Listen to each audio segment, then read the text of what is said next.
Hello and welcome to the Daily Meal for Wednesday, the 2nd of November 2022. In today's Millwall news, it was match day today, and Millwall played out a goalless draw at St Andrews versus Birmingham City.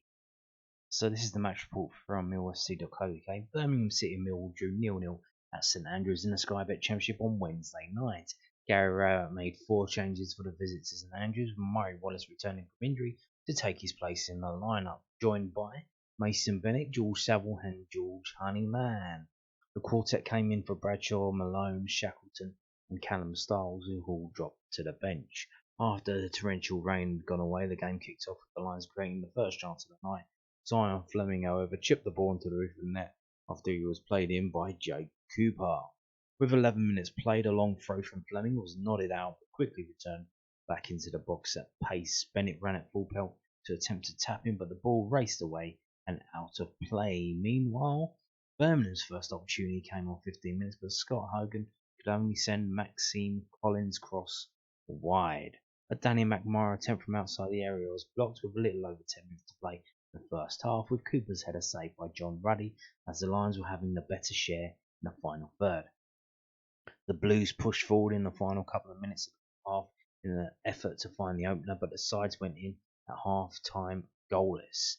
Hannibal Medjbury sent a free kick over the crossbar in the opening attempt on goal of the second half, before the Lions looked to hit the Blues on the counter-attack just after the hour mark, but the ball was to end in the arms of Ruddy after Billy Mitchell's shot from outside the box was comfortable for the goalkeeper. The best Birmingham chance to date came with 65 minutes on the clock, but after Colin fist across into the area, Hogan was unable to reach the ball as it rolled out for a throw-in. With 15 minutes to play, substitute Tyler Berry took advantage of a lapse in concentration from the Birmingham defence and charged towards goal after beating Dion Sanderson to the ball, but as he advanced forward, Ruddy came out to block the effort. Mitchell's shot was deflected over as the Lions looked to find the net late on, but with no further chances in front of goal, referee Graham Scott blew time on a point each soon after.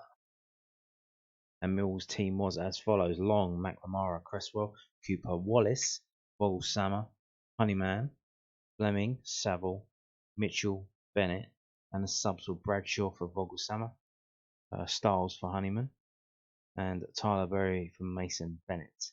The unused substitutes were Biakowski, Malone, Shackleton, and Evans, of course, Evans. And yeah, the change to the lineup was Vogelsammer was playing more central. He, compared to how he played against Huddersfield, a bit better. But I think the standout players were, you'd say, Tyler Berry and Danny McNamara at both ends. McNamara making some good tackles to stop them getting forward on the break. He's usually the one who's left back from set pieces. He doesn't go up for them, so he's vital in terms of that. And Tyler Berry had the best chance of the game. We had our own counter attack. Tyler Berry went for the ball. Dion Sanderson went for it as well, but not as quickly as Tyler Berry. Tyler Berry just knocks it forward, keeps running like a gazelle, chases down into the area, and then he's one-on-one with Ruddy, and I think he tries to nutmeg him and it doesn't really work, and the ball is saved by John Ruddy, ex-England international goalkeeper. So, bit of quality there in the Birmingham goal, and just wasn't to be. I think the way Birmingham played, as you saw in that match report, Billy Mitchell had a couple of shots on goal, which is not usual for him. Now, the reason why, if you haven't watched the game, you didn't watch the game. The game was on Sky Sports Red Button. We got forward, and they just kind of retreated into the area and just parked the bus, and they set up in a way as not to allow us to get in behind them. So we were just got up near their area, 20 yards out. We're kind of passing it around the box, trying to find a way through, and it didn't really work. So a couple of times, Billy Mitchell was there on the ball, and he's like, oh, and he ends up having a shot. And we had, I believe, twice as many shots as them. And again, they didn't have a shot on target. So yeah, Birmingham had 5 shots, not a single shot on target. So that's pretty good defensively. They can't score if they don't have a shot on target. But similarly, I think we had like 2 shots inside the area. One was Tyler Burry's, and saying he should have scored. No, I don't think so. I mean, it was a good chance, but it wasn't like inevitable that we would score.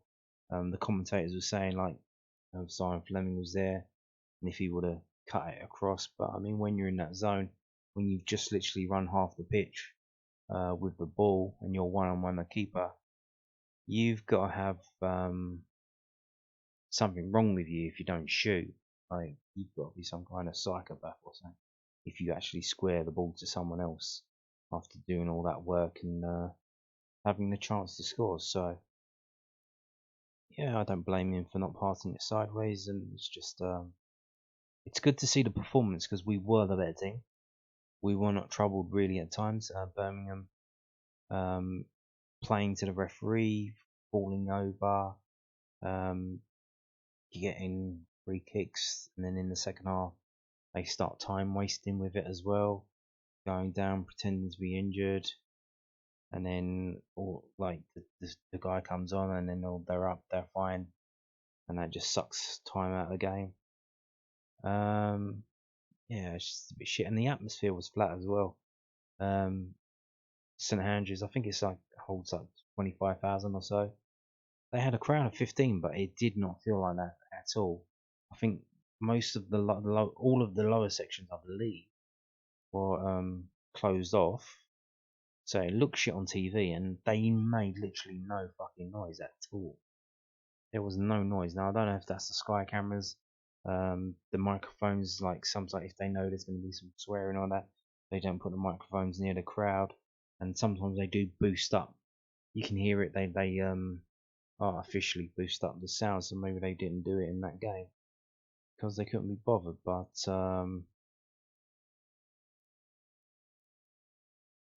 it just felt flat and dead, and the result was a 0-0, which I think it's better than losing, isn't it? It's fucking better than losing. I'm sure Gary Rat's pleased because we're not drawing as many games as we did last year, and he loves it, Gordon. But yeah, that was a good result because I was worried after the performance at Huddersfield. I was worried because Birmingham did beat QPR league leaders the other week, so we managed to get out of there with a point, which is good. Which is good. There is one bad thing, or may not be, but we'll see onto that. So this is the match report from SuffolkNews.co.uk. We're not going to read that because I've just read a match report from Millwall. What we are going to look at is the takeaways. So control is the key. Millwall were all over the place at Huddersfield on Saturday. They were 1-0 down after just 9 minutes, but truthfully, could have conceded 3 or 4 by half-time break. Against Birmingham, they had a lot of control. They managed extended periods on the ball while nullifying the Blues' threat. Ultimately, it was just the end product, the final third, that prevented them from leaving the second city with all 3 points. Drawing blanks up front for the second game in a row, Millwall failed to find the back of the net. Obviously, it's not a major concern after all. The Lions' 5-match unbeaten run shows how ruthless they can be, but they need to find that spark in the final third to make things happen. With Hull at the Den on Saturday afternoon route, we'll be hoping that home comforts can reignite their confidence. Yes, what I would say with that, coming into this game, we will have the lowest scoring record away in the division, or the second lowest. The team that was lowest was Rotherham. They'd scored 4 away goals. We had scored 6. Now, I don't know about the rest of you, but did you have Burnley in your accumulator today? Because I fucking did, and Burnley lost 2-1 at home to Rotherham. So we are now the worst team for scoring away goals so far this season, jointly with Rotherham, because we're now both on 6 away goals. So there is that. And as you know, if you don't score, you can't win. But you can draw 0-0, which is what we did today. If we draw all of our away games 0-0, that's 23 points for the season. And if you've got a really good away form, or a really good home form to counterbalance that, should be pretty decent position in the league. Muzzer misses more games. Yes, this is the bad situation that come from today's game, or maybe it isn't. Murray Wallace was a surprise name on the team sheet after returning to training earlier this week. Yes, when I saw the team announced at 6:45 on Twitter, I was well pleased that Murray Wallace was named in the team. Other Millwall fans were more happy about Vogelsammer being played down the middle, seemingly with Bradshaw on the bench, and it would seem that Vogelsammer would be the one that would be playing in the middle, and indeed he was. He was all right. I think Vogelsammer threatened to deceive when he came in because he started off from off of the bench, and he started against. See, when you come off the bench, you're coming up against tired players, and he's a big fucking unit, so they're obviously not pleased to see him. So I think that's why he started so well from the bench. Now, starting games, he hasn't looked the same player. So I'm not too sure about that. But yeah, Murray Wallace was named on the team sheet, and I was smiling at that. It was a welcome sight, and he looked like he hardly missed any time at all, flying in with strong tackles throughout the match.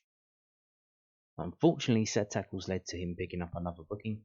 He's fifth of the season, meaning that he'll miss the final home game before the World Cup break. Yes, he misses the next game because he's got up to 5 bookings before a certain date, which I mentioned in the video the other day. It has come to pass. One of the players who could have got suspended is suspended. Now, is this a good thing or a bad thing? Well, it's a bad thing that he misses a game after coming back, but the next game is home against Hull. They're not very good. We're very good at home. That's not a bad game to miss.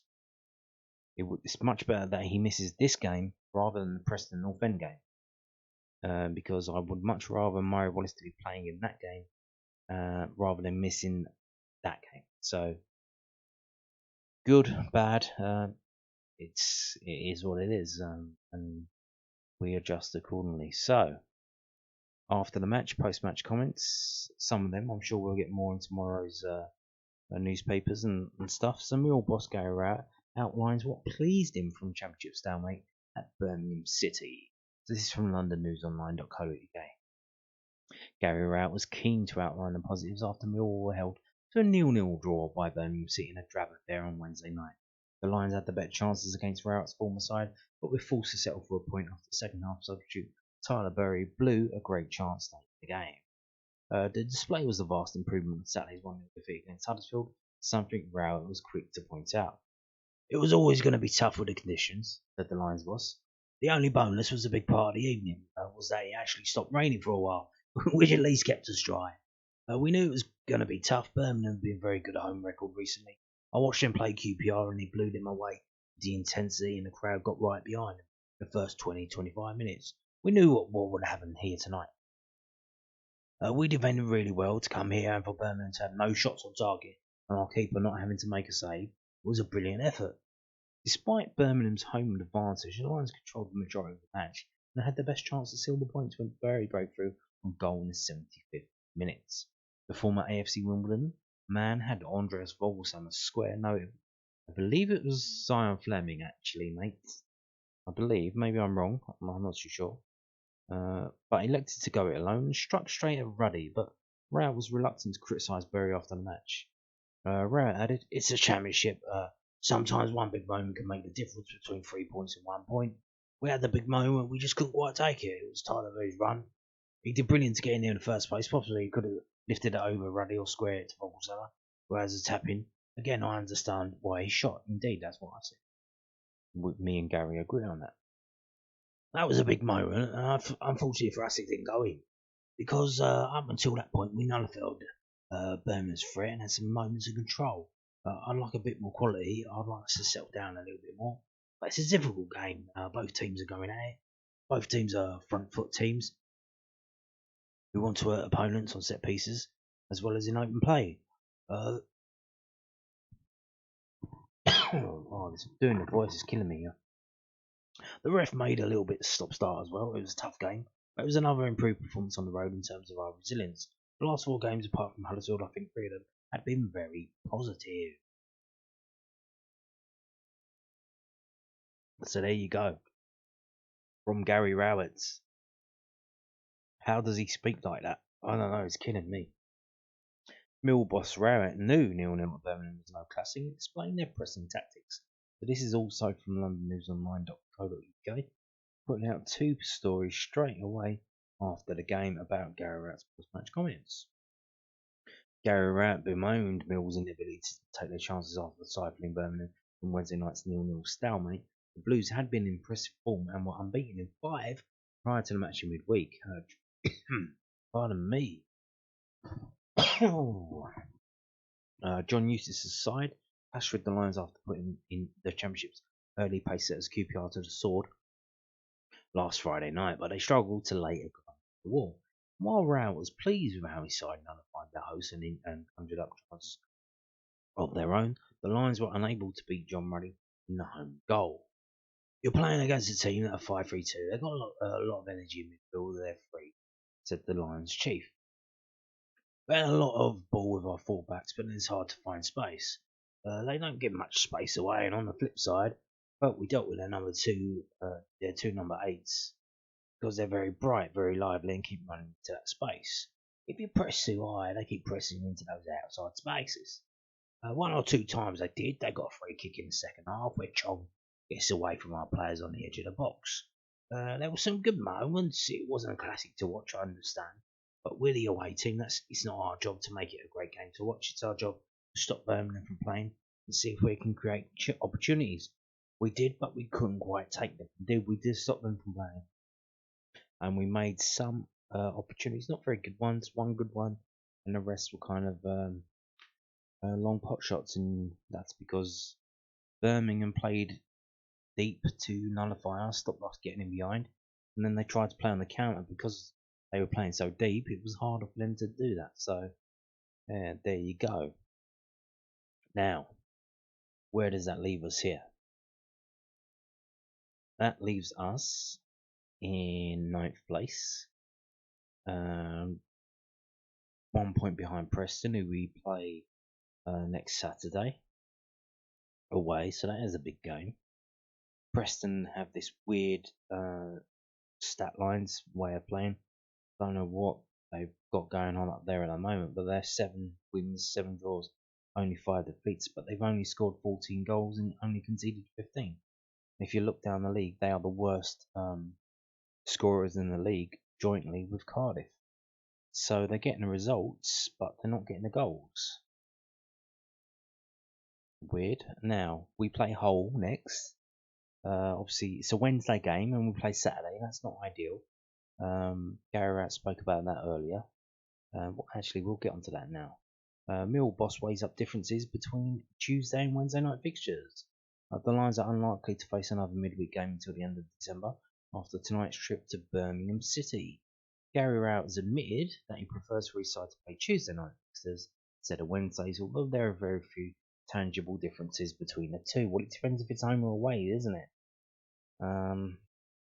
Now, he's moaning earlier when I believe we had a Wednesday away game and then a Saturday away game. That is not. And we were stuck on the motorway for some reason as well.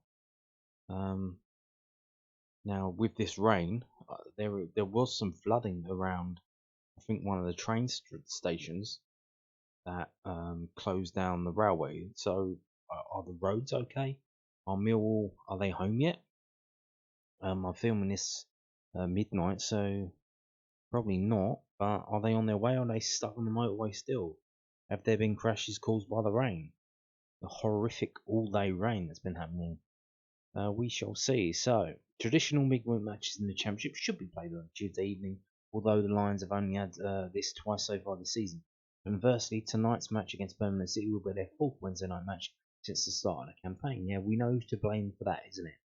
It's Sky Television. Boo! It means that Routs men have longer to recover from their fixture over the previous weekend, but that they'll now be given just 48 hours to prepare for their next match. The result.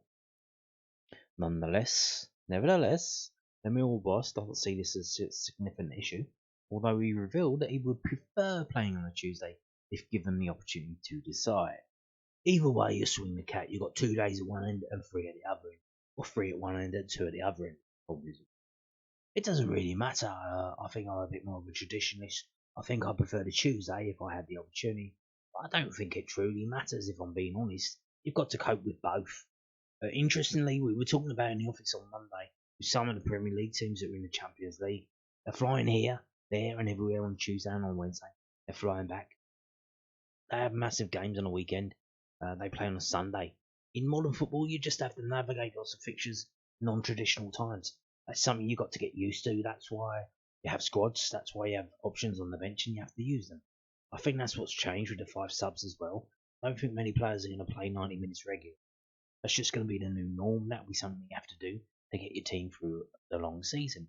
Indeed, that's what I did speculate on the reason why certain players would pick for the Huddersfield game, because that was seen as the easier game of the two, and you had Shackleton or whatever Styles start that game, and we had Saville and Bennett start this game, and you can see we played a lot better in this game. We got a point out of this game. So that's not bad, isn't it? Although we failed to score in both games, so the same. So let's get back to the things. So now, obviously, Wednesday night game, Saturday afternoon game. We play Hull at our home. The Remembrance Day game, which is always a good thing for Millwall. A lot going on that day. And they've been pushing it big. It's the last home game before the World Cup, which means the break, which is weird. It's November. There's going to be a World Cup. Millwall going to stop playing, and for a couple of weeks, and it's going to be weird, absolutely weird. And to be honest, I do hope that this nightmare situation does not happen again. The World Cup needs to be in the summer. If it can't be held in the country in the summer, it shouldn't be held there at all. Enough. So, playing Hull, they're not very good. They conceded a lot of goals, 35, which is the most in the league. They have the shittest defence in the league. So, hat trick for Bradshaw on Saturday. We shall see.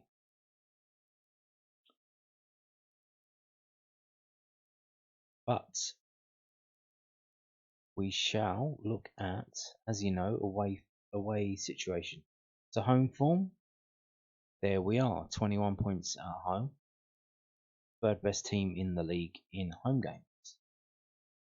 Now, in terms of away games, here we are, 23rd.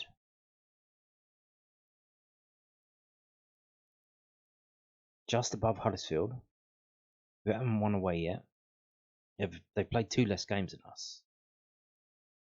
We've won 1 game, 3 draws, 5 defeats, only scoring 6 goals. Worst away scoring record along with Reading and Rotherham. So tied there. Not the best, but not the worst, and it's certainly improved since we changed formation. Now, if you go to a place and play a 90-minute football match and the opposition do not have a shot on target, that's got to be a good thing, isn't it? So it is getting better. The Huddersfield game seems to be like an anomaly. They're shit away, but they are very good at home. But yeah, it is improving. We just need to keep it going, keep it improving. Probably the way Bradshaw played, he couldn't really play 3 games in a week in terms of Huddersfield and then Birmingham and Hull. So he was dropped for today's game. And Vogelsang was there. Wasn't really all that. So you think Bradshaw comes back in for Hull because Fogarty's injured, it seems.